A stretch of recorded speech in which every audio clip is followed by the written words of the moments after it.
Already मैं 2006 से पढ़ा रहा हूँ, लेकिन 2010 से यूपीएससी सीसैट को पढ़ा रहा हूँ और साथ ही कई बार बता चुका हूँ स्टैंडर्ड ऑफ एग्जाम्स बढ़ गया है। तो अब हेलो स्टूडेंट्स, मैं कुमार अभिषेक और स्वागत करता हूँ कुमार मैथमेटिक्स में। स्टूडेंट्स, आप मुझे बहुत सारे कॉल्स कर चुके हो, मैसेजेस कर चुके हो कि सर न्यू सेशन आ गया है सीसैट का और स्टैंडर्ड एग्जाम का ऑलरेडी बढ़ चुका है, जैसा कि आप लोगों ने आपने कहा था, ठीक है, और फिर भी आप आ नहीं पा रहे हो। तो बिल्कुल सही बात कह रहे हैं आप। मैं इस बीच में ऑफलाइन क्लासेस में बहुत ज़्यादा बिजी हो गया था। यूपीएससी सीसैट की जो क्लासेस थी, यूपीएससी सीडीएस के जो क्लासेस हैं, उनमें काफ़ी बिजी हो गया और इस वजह से आप लोगों के सामने नहीं आ सका, मुखातिब नहीं हो सका। लेकिन सिंस जो न्यू सेशन आ रहा है, सीडीएस का न्यू सेशन आ रहा है, यूपीएससी सीसैट का और सीएपीएफ के स्टूडेंट्स, अब ये आप तैयार रहो, अब लगातार वीडियोस आएंगे। मैं कोशिश करूंगा कि मैं रेगुलरिटी के साथ आपको नए नए वीडियोस के साथ पढ़ाता रहूं, आपके संपर्क में रहूंगा, ठीक है। और ये न्यू सेशन को हम लोग लगातार अभी से शुरू करेंगे और अच्छी तैयारी के साथ अचीव करेंगे अपने गोल्स को, ठीक है। सबसे पहले यूपीएससी का जो मैं बार बार बोलता रहा हूँ, ऑफलाइन क्लासेस में तो बच्चों को बताता ही हूँ, ऑनलाइन में भी कई बार बता चुका हूँ, स्टैंडर्ड ऑफ एग्जाम्स बढ़ गया है। तो अब ये जैसे स्टैंडर्ड ऑफ एग्जाम्स बढ़ रहा है तो आपको एक्सपीरियंस फैकल्टी की ज़रूरत पड़ेगी। और 2010 से मैं पढ़ा रहा हूँ यूपीएससी के एग्ज़ाम्स को, ऑलरेडी मैं 2006 से पढ़ा रहा हूँ, लेकिन 2010 से यूपीएससी सीसैट को पढ़ा रहा हूँ और साथ ही साथ जो रिलेटेड एग्ज़ाम्स हैं यूपीएससी से सीडीएस और सीएपीएफ, इन सब के। तो एक्सपीरियंस के मामले में तो आपको समझ में आ ही गया होगा। और ये एक्सपीरियंस आपको दिखेगा, कैसे दिखेगा कि अभी जैसे ये क्वेश्चन आया यूपीएससी सीसैट 2023 में, ठीक है, ज़्यादातर लोगों को मैंने देखा कि अलग अलग तरीके से समझा रहे हैं, तो वहाँ पे पता चलता है कि क्यों इम्पॉर्टेंट है एक्सपीरियंस यहाँ पे। तो मैं अपने सारे अनुभव को एक साथ कलेक्ट करके आपके सामने रखूँगा और आपको उस दिशा में लेकर जाऊँगा जो आपके काम को आसान करेगा, जो आपकी तैयारी को बहुत ही आसान कर देगा। तो ये देखो पेपर, ये जो क्वेश्चन आया हुआ है, मैं इसको कैसे आसान करूँगा, ये है डिविजिबिलिटी रूल का। ऑलरेडी डिविजिबिलिटी रूल मैं पढ़ा चुका हूँ, अगर देखोगे पीछे के कुछ वीडियोस में तो समझ में आ जाएगा। मैं थोड़ा यहाँ पे रिवाइज कराऊंगा, बिना वक्त गवाए हम लोग सीधा चलते हैं डिविजिबिलिटी रूल्स। और अब जो पढ़ा रहा हूँ ये सब एग्जाम्स में कैसे रिलेटेड है। एक और बात आगे बढ़ने से पहले, यूपीएससी सीसैट का और सीडीएस का जो पेपर होता है नंबर सिस्टम में, ये कहीं ना कहीं ये दोनों एक दूसरे से कनेक्ट करते हैं, क्योंकि दोनों की कंडक्ट करने वाली जो बॉडी है वो यूपीएससी ही है।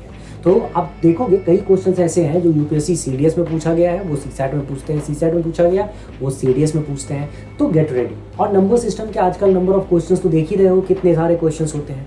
तो तैयार रहिए इस चीज़ के लिए। शुरू करते हैं डिविजिबिलिटी रूल, ठीक है। एक बार रिवाइज करते हैं और फिर इससे रिलेटेड जो क्वेश्चंस आए हैं एग्जाम्स में, ठीक है, और जो जिस तरह से बनते हैं वो आपको सीखना है और समझना है। चलिए गाइस, शुरू करते हैं, ठीक है। इस क्वेश्चन को करने से पहले थोड़ा डिविजिबिलिटी रूल को रिवाइज कर लेते हैं और देखेंगे कैसे इसमें हम डिविजिबिलिटी रूल पढ़ेंगे। देखो, सबसे पहले तो हम डिविजिबिलिटी रूल यहाँ पे 7 की बात करेंगे, 11 की बात करेंगे एंड 13 की बात करेंगे, ठीक है। अब मैं 7 और 11 को में जाने से पहले एक बार 7 और 13 में जाने से पहले, क्योंकि 7 और 13 एक जैसे हैं, मैं 11 की बात कर लेता हूँ, डिविजिबिलिटी बाय 11। अब देखो गाइस, जैसे डिविजिबिलिटी बाय 11 में मतलब 11 से किसी भी जो नंबर है उसको डिवाइड करने का क्या रूल होता है। उसका रूल होता है difference of the sum of digits at odd places and sum of the digits at even places should be 0 और अ मल्टीपल ऑफ 11।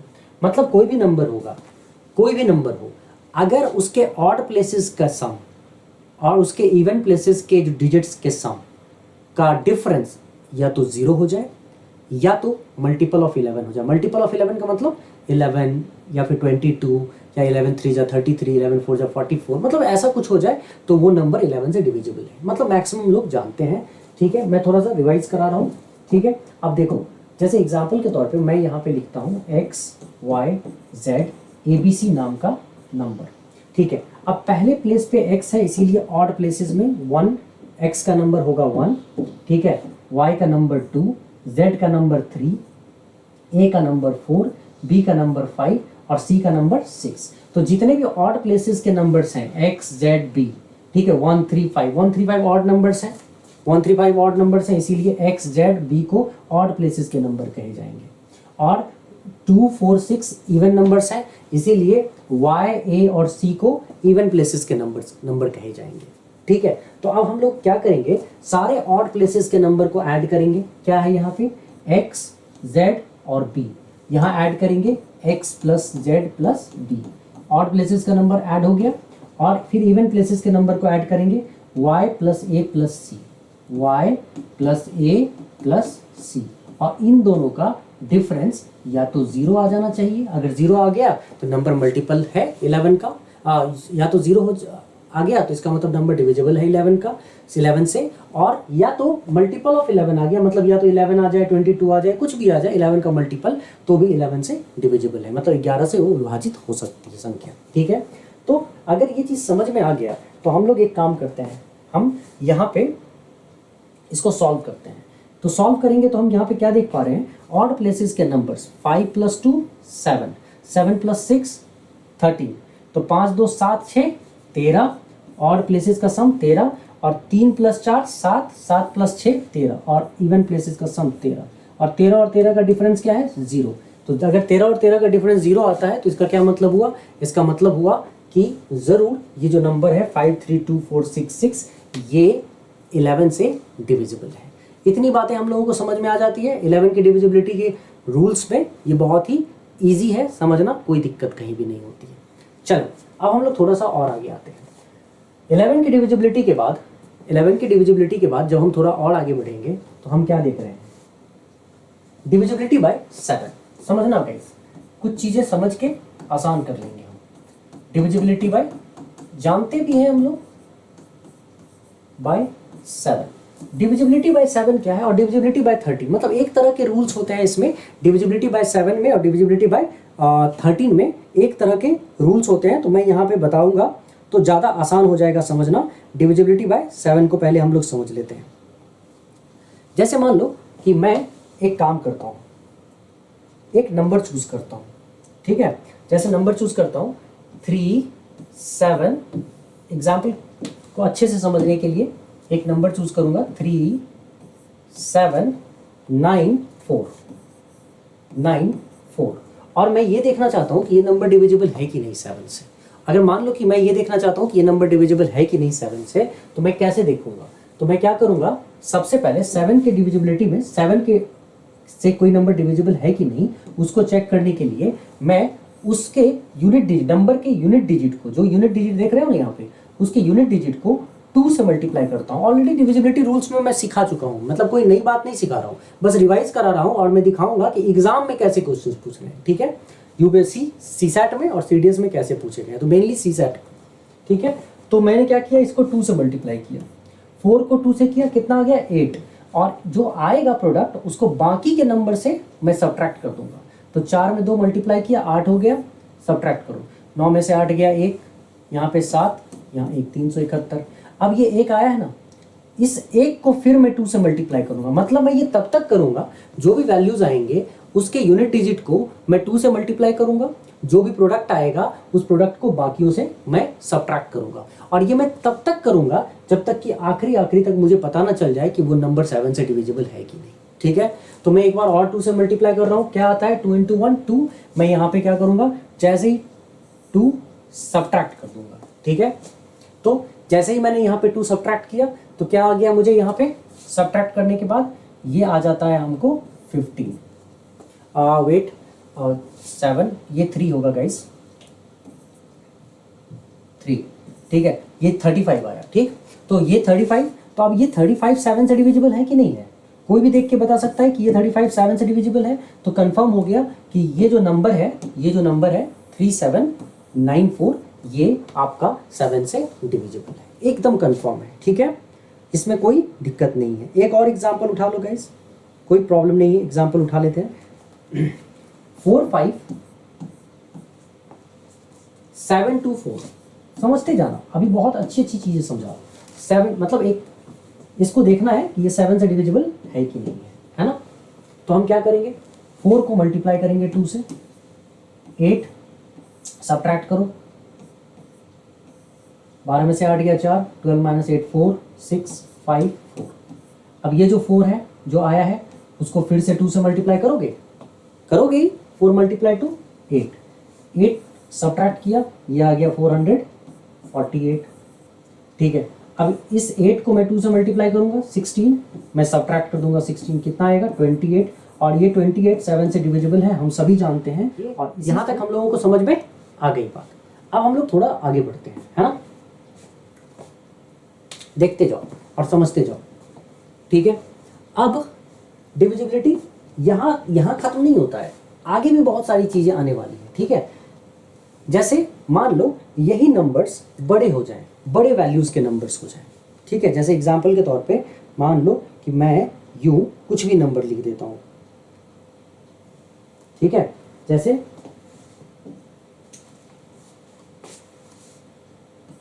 395 654। ठीक है, 654, 395 654। अब सवाल ये उठता है कि ये जो नंबर्स हैं, ये नंबर्स, ये अगर मैं बार बार यहाँ मल्टीप्लाई करूँ, जो आएगा उससे सब्ट्रैक्ट करूँ, उतना अगर मैं करता रहूँगा और ये नंबर्स मान लो अभी 6 डिजिट का है, 6 से 7 हो जाएगा, 7 से 8 हो जाएगा, तो लगता नहीं है कि काफ़ी मुश्किल हो जाएगा वो करना। ठीक है, तो इस केस में बहुत बार हमें एक चीज़ बताया जाता है। ठीक है, जो 7 के केस में और 13 के केस में, दोनों में ये एप्लीकेबल है। तो जैसे 7 में तुम्हें ये बताया जाएगा कि इसको 3-3 के सेट्स में बांट लो, मतलब 6 5 4 इस सेट में बांट लिया और 3 9 5 इस सेट में बांट लिया। ठीक है, 3-3 के सेट्स में बांट लो। जब हम 3-3 के सेट्स में बांटेंगे तो दोनों का डिफरेंस निकाल लो। अगर ये प्लस में, ये माइनस में है, तो 6 5 4 माइनस 3 9 5, इन दोनों का डिफरेंस निकाल लो।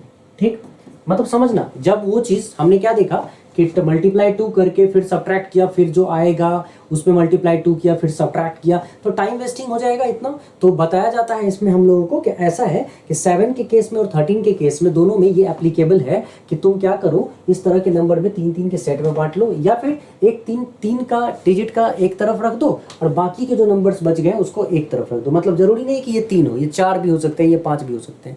तो ये जो 3 डिजिट का नंबर है वो बाकियों से सब्ट्रैक्ट कर लो और फिर चेक करो कि वो 7 से डिविजिबल है कि नहीं। ये कर सकते हैं हम लोग, कोई दिक्कत नहीं है। सब्ट्रैक्ट अगर हम लोग करते हैं तो देखो, तो 14 माइनस 5, 14 में से 5 गया 9, यहाँ पे 4 में से 9 गया, यहाँ पे 14 में से 9 गया 5। ठीक है, और यहाँ पे क्या बचा, 5 में से 3 गया 2, 259। ठीक, अब मुझे क्या देखना है कि 259 डिविजिबल है कि नहीं 7 से। तो इसके लिए मेरा आसान हो गया काम, इन दोनों का डिफरेंस मैंने देख लिया, जो भी आया। ठीक है, उसमें हमने क्या किया, आने के बाद जो आया है यूनिट डिजिट यहाँ, उसको मैंने मल्टीप्लाई कर दिया 2 से, 9 2 जा 18 आ गया, और 25 में 18 माइनस किया तो मैंने देखा कि यहाँ 7 आ गया। तो 7 आया, इसका मतलब ये नंबर डिविजिबल है 7 से। अगर ये नंबर डिविजिबल है 7 से तो कंफर्म हो गया कि ये भी नंबर 7 से डिविजिबल है। मतलब बात समझ में अगर आपको आई हो तो मैंने क्या समझाया, ये बात मैं पहले समझा चुका हूँ, मैं रिवाइज करवा रहा हूँ। ठीक है, मैंने क्या समझाया कि अगर ये 6 डिजिट नंबर है तो मैं बार बार जो मल्टीप्लाई करूंगा यूनिट डिजिट में 2 से, फिर मैं जो आएगा उसको सब्ट्रैक्ट करूंगा बाकियों से। ठीक है, ऐसा करते करते मैं आगे बढ़ता जाऊंगा, मुझे बहुत टाइम वेस्ट हो जाएगा हमारा। तो हम क्या करेंगे, हम ऐसा भी कर सकते हैं कि हम पहले 3 डिजिट को अलग कर लेते हैं और बाकी के डिजिट को एक साथ छोड़ देते हैं। तो जब मैं 654 में से 395 को माइनस करता हूं तो जो डिफरेंस आएगा मैं ये चेक करूंगा कि ये डिफरेंस 7 से डिविजिबल है कि नहीं, और 7 से डिविजिबल है कि नहीं, 7 का डिविजिबिलिटी से चेक करना आसान हो गया। तो अगर ये डिफरेंस 7 से डिविजिबल है then definitely this number will be divisible by 7। तो मैंने देखा कि यस 259 इज डिविजिबल बाय 7, इसीलिए मैं कह सकता हूँ 7 से डिविजिबल है। अब कोई कहता है कि सर अगर यहाँ पे 7 डिजिट का होता तो 7 डिजिट का होता तो भी हम क्या करते, यहाँ पे 3 डिजिट अलग कर देते और बाकी के 4 डिजिट अलग, और इस 4 डिजिट में से ये 654 को माइनस करते। ठीक है, माइनस करने के बाद जो आता उसको 7 से देखते डिविजिबल है कि नहीं। अगर वो डिविजिबल है तो पूरा नंबर डिविजिबल होता, अगर वो डिविजिबल नहीं है तो पूरा नंबर डिविजिबल नहीं होता। अब सवाल ये उठता है कि कई बार बच्चे पूछते हैं मुझसे कि ठीक है सर ये बात तो समझ में आ गई, लेकिन अभी आपने बोला कि इधर वाले में से इधर वाले को माइनस करते 654 को, और अभी आपने 654 में से 395 को माइनस किया। ठीक है, तो हाँ किया ना, मैंने बोला कि आप डिफरेंस निकालो, मैंने ये नहीं कहा है कि केवल सब्ट्रैक्ट कर दो इसमें से ये उसमें से वो, ऐसा नहीं, मैंने कहा डिफरेंस निकालो। तो डिफरेंस कोई सा भी निकालो ना, 654 में से ये माइनस करके आता हो या इस 395 में से 654 माइनस करके आता हो, जो भी डिफरेंस आएगा बस आपको डिफरेंस लेना है, उसका पॉजिटिव और नेगेटिव वैल्यू नहीं लेना है। ठीक है। डिफरेंस चाहे +259 आया तो भी वही होगा और -259 आया तो भी आपको 259 ही लेना है ना। तो इसीलिए अगर आप 6 डिजिट की बात कर रहे हो गाइस, तो 6 डिजिट छोड़ो, 7 डिजिट में भी ऐसा हो सकता है कि 3 अंक को अलग कर दो, बाकी के 4 अंक को अलग, और उस 4 अंक में से 3 जो आपने अलग किया है सब्ट्रैक्ट करके जो डिफरेंस आएगा उसको चेक करो कि 7 से है कि नहीं डिविजिबल, है ना। अगर ये बात समझ में आ गई तो 13 के केस में भी हम लोग डिविजिबिलिटी में ये चीज़ अप्लाई करेंगे, लेकिन कैसे करेंगे, वहाँ पे कुछ चीज़ें बदलेंगी। तो ज़्यादा क्या बदलेगा, बहुत ज़्यादा क्या बदल जाएगा उसमें, कुछ खास उसमें बदलाव नहीं आएगा, बस एक छोटा सा बदलाव आएगा। और वो क्या है, जहां हम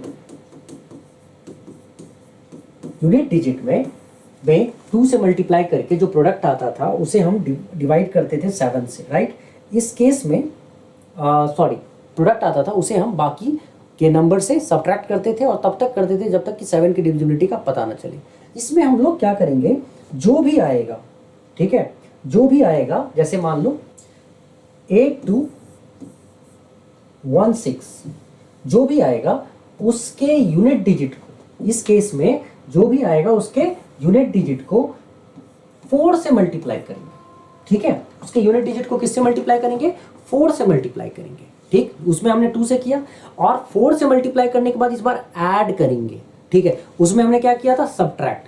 हम 7 में मल्टीप्लाई 2 करते हैं और बाकियों से सब्ट्रैक्ट कर देते हैं, फिर 13 में मल्टीप्लाई 4 करते हैं, बाकियों से में ऐड कर देते हैं।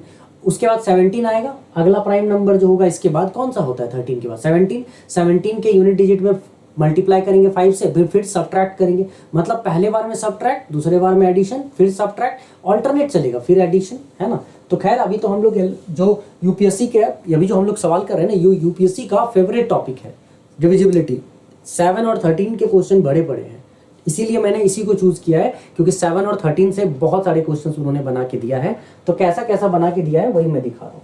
तो 6 मल्टीप्लाई 4 कर दिया है, ठीक है, 24 आ गया, हमने इसमें कर दिया ऐड 24 को। 4 में 1 जोड़ो 5 आता है, 2 और 2 जोड़ो 4 आता है, और ये हो गया 8, ठीक है। ये आता है 845। अब मैंने क्या किया, 5 में मल्टीप्लाई कर दिया 4 से, कितना आ गया 20, और मैंने यहाँ पे ऐड कर दिया तो यहाँ आ गया 104। यहाँ तक समझ में आ गया, बहुत अच्छी बात है। नहीं समझ में आया तो 4 में 4 मल्टीप्लाई किया, 16 ऐड कर दिया 16, 26 आया। तो ये जो 26 आया, 26 कंफर्म है ना 13 से डिविजिबल है, तो ये भी कंफर्म है नंबर 8216 13 से डिविजिबल है, ठीक है। 8216 13 से डिविजिबल है। अगर ये बात कंफर्म हो गया तो एक और क्वेश्चन करके देख लेते हैं, जैसे 83174। देखते जाओ बच्चे, बहुत मजा आएगा अभी, ये बहुत आसान क्वेश्चन है, ठीक है। 174, ठीक है।